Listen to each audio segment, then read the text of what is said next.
Hello students, welcome to second part of ninth history lesson number 4, economic development. In the first part we have learnt about types of economy, 5-year plans, right from first 5-year plan to ninth 5-year plan, and learnt how to achieve the development of various fields through this planning. Today we are going to learn about nationalization of banks, 20-point program, issues of workers, new economic policy, and will get information about World Trade Organization. So we will proceed with nationalization of Imperial Bank 1955.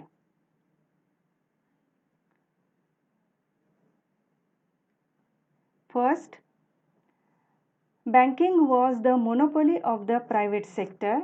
These banks represented different industrial groups, like Tata, Birla, Godrej, etc.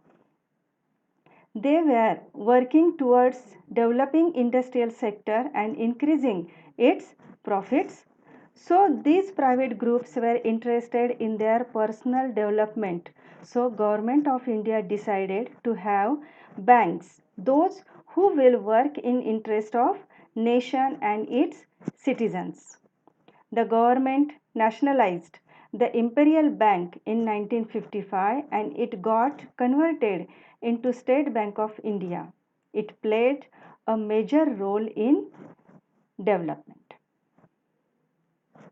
This further benefited the government vision of implementing various government schemes through banks and benefit the people of the country.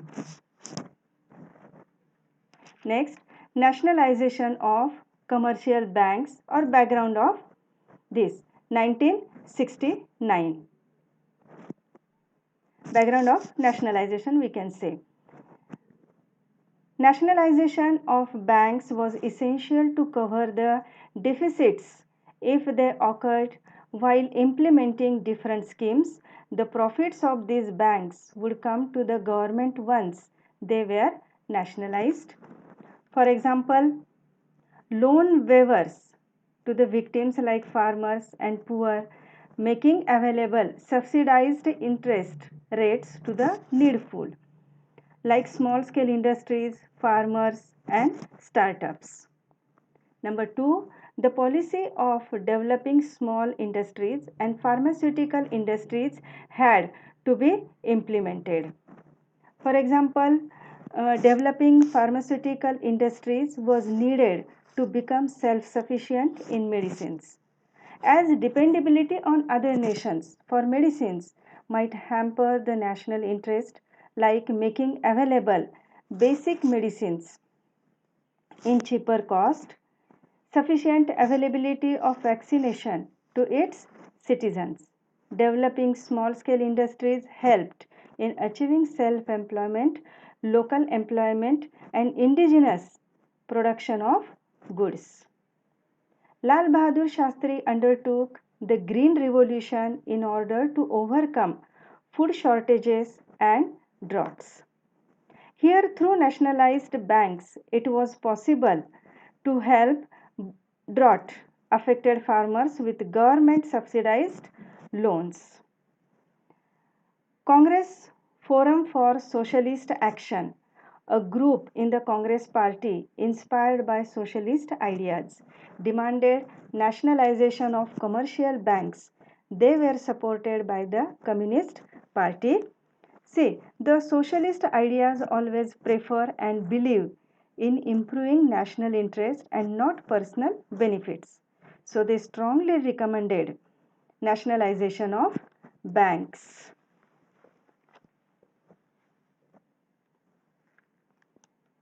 To establish socialist pattern of society, 14 major commercial banks were nationalized by Prime Minister Indira Gandhi on 19th July 1969.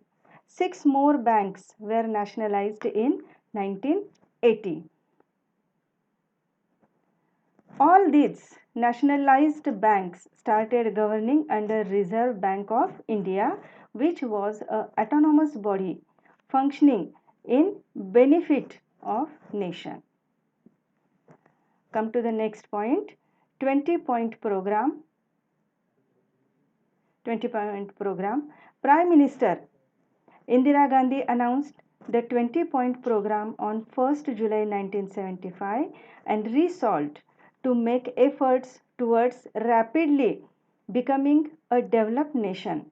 The main provision of the 20-point program are: number 1, land ceiling for cities and agricultural land, equal division of wealth, minimum wages for workers, increase in water conservation schemes. Due to this, government control and planning was made possible by allotting agriculture and non-agriculture lands. Due to this planning, the facilities were made easy like roads, water supply, drainages, electricity, etc. And also land for agriculture was kept reserved. For that, government had formed yellow zone for non-agriculture and green zone for agriculture. Minimum wages of workers were activated to stop exploitation. In order to increase the water conservation schemes, dams, reservoirs were made. This was part of 20-point program. Next, workers' participation in industry, national training scheme, freeing bonded labor. Workers' participation in industries helped in formation of their unions, working for workers' welfare and interest. National training schemes were very much essential for supply of skilled laborers in order to boost industries. For that purpose, education is vocational institutes and industrial training institutes means ITI were started. Free Bonded Labours Act was made in order to stop slavery, exploitation of workers, and freedom from many lenders. Freedom from money lenders. Prevention of tax evasion, economic crimes, and smuggling. 20-point program also focused on prevention of tax evasion. Income tax department was activated with legal and police protection to act against tax defaulters. Also, economic crimes were brought under control. For this purpose, income tax department, sales tax department were made. Also, in order to stop smuggling, central excise department was made who checked imports and exports. Number 4, regulation of prices of basic necessities, improvements in the public distribution system. Regulation of prices of basic necessities like medicines, food, seeds, LPG gases, etc. was made in this program. Also, improvement in public distribution system, ration shops, LPG cylinder centers, kerosene and petrol pumps were made at local reachable distance. Next, improvement in textile industry by developing handloom sector, waiving loans for weaker sections housing, communication facilities, making educational equipment available to schools. Like government school buildings and teachers, affordable housing for weaker sections, post offices and telegram centers were made available at local level. Next, come to the point, issues of workers. Issues of workers. The first textile mill was started in Mumbai on 11th July 1851 by Kawasji Dower. Eventually, mills started in Dadar, Parel, Bhaikhada, Shivdi, Prabhadevi, and Varadi. This part came to be known as Girgaon or town of mills. In the 1980s, the increasing unrest among workers was due to the economic conditions in other sectors.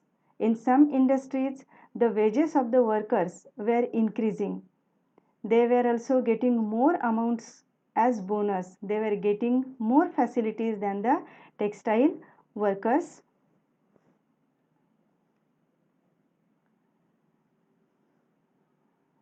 Next, in the Diwali of 1981, the workers expected to get a bonus of 20%. The Rashtriya Mil Mazdoor Sangh, which was negotiating with the employers, agreed upon 8 to 17% bonus without taking the workers into confidence.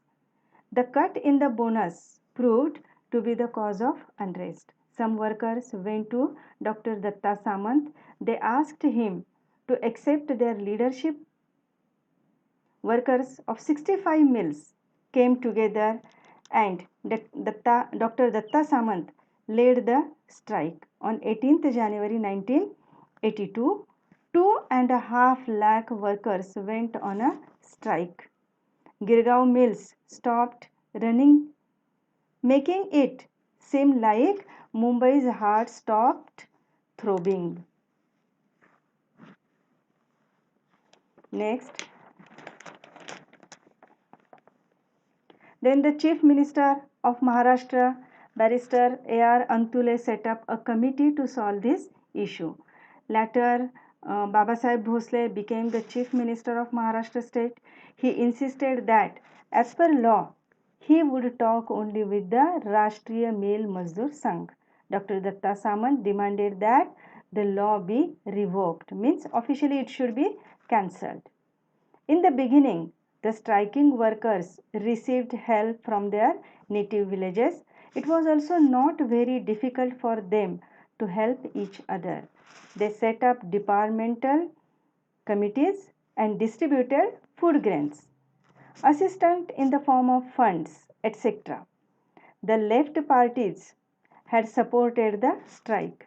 As the strike dragged on, efforts were made to spoil the striking workers' ranks. Even as the strike completed 6 months, the central government ignored it. The workers started a jail bharo agitation. In September 1982, 1.5 lakh workers took a march on the Legislative Assembly of Maharashtra state. It didn't help at all. The strike completed at a year. This was the first strike to have gone on for a year. In this period, about 1.5 lakh workers became unemployed. As polyester had come into greater demand than cotton cloth, the sale of meal cloth had already got affected. The mills moved from Mumbai to Surat in Gujarat. The central government nationalized 13 textile mills. Appointments of arbitrators did not help to resolve the issues.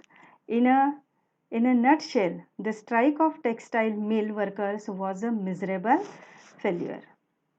Come to the next point, 10th, New Economic Policy 1991.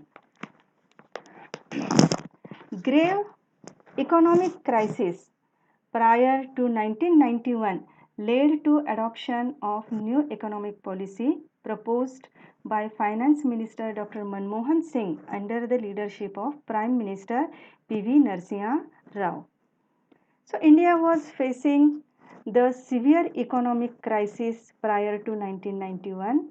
So it became necessary to adopt a new economic policy of linking India's economy with the global economy, which was framed by Finance Minister Dr. Manmohan Singh in P.V. Narasimha Rao's government. Now you may ask, why did the economic crisis rise? Yes, it raised due to following factors leading to new economic policy. Rate of inflation was 17%, due to which prices of the products had gone high and the market had gone down. Economic growth rate had gone down to 1.1%. Due to this, imports and exports suffered badly, and also local market suffered. Foreign exchange reserves were enough for just a week's import. Due to this, foreign exchange reserves were enough for just a week's import. Due to the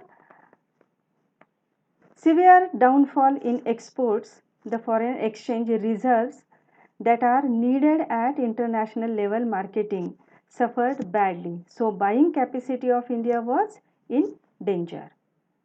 Difficult to pay back loans and interest thereupon. Due to this market crisis, the industrialists and the merchants suffered badly and they were not able to maintain their business, due to which payback of loans and interest was brought to halt.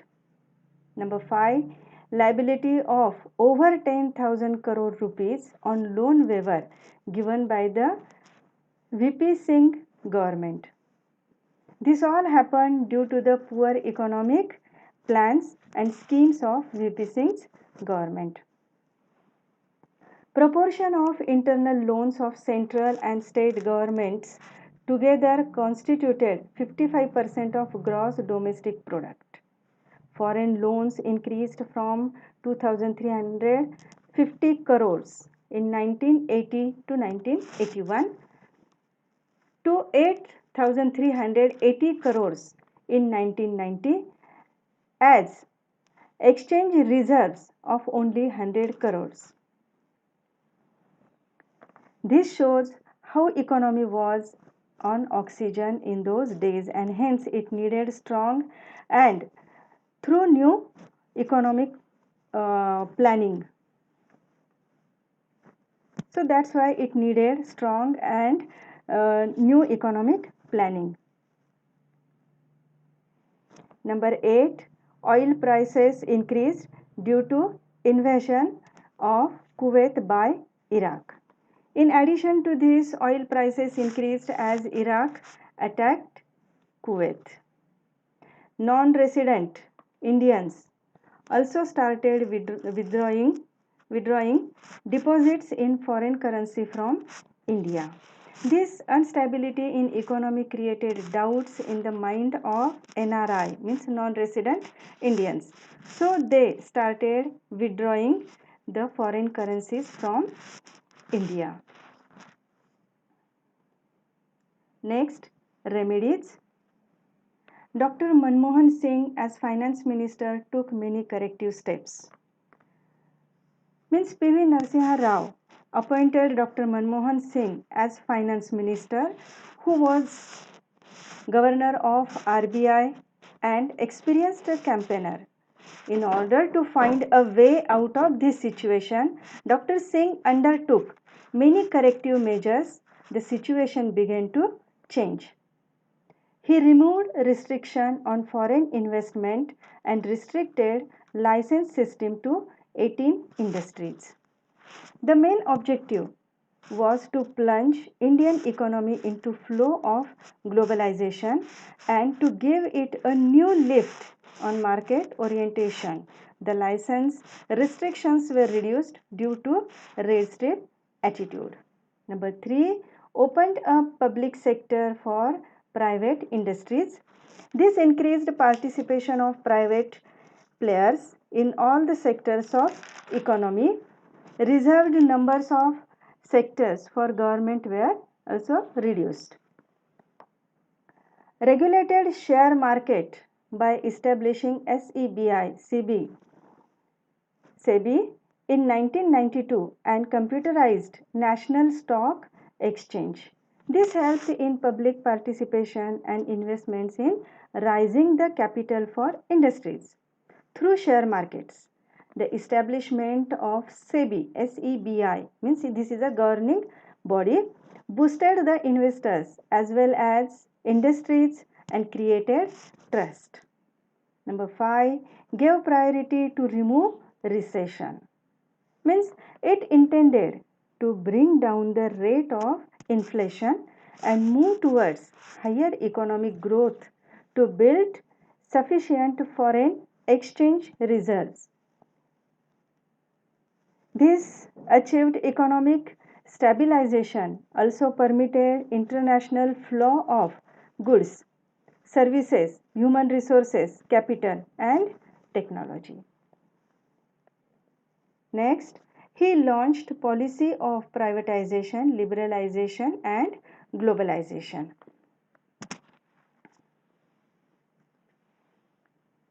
This new economic policy turned out to be a key towards building a self-sufficient nation. In fact, India started dreaming and planning to become global leader or superpower. Also, gold that was mortgaged with the Bank of England was recovered.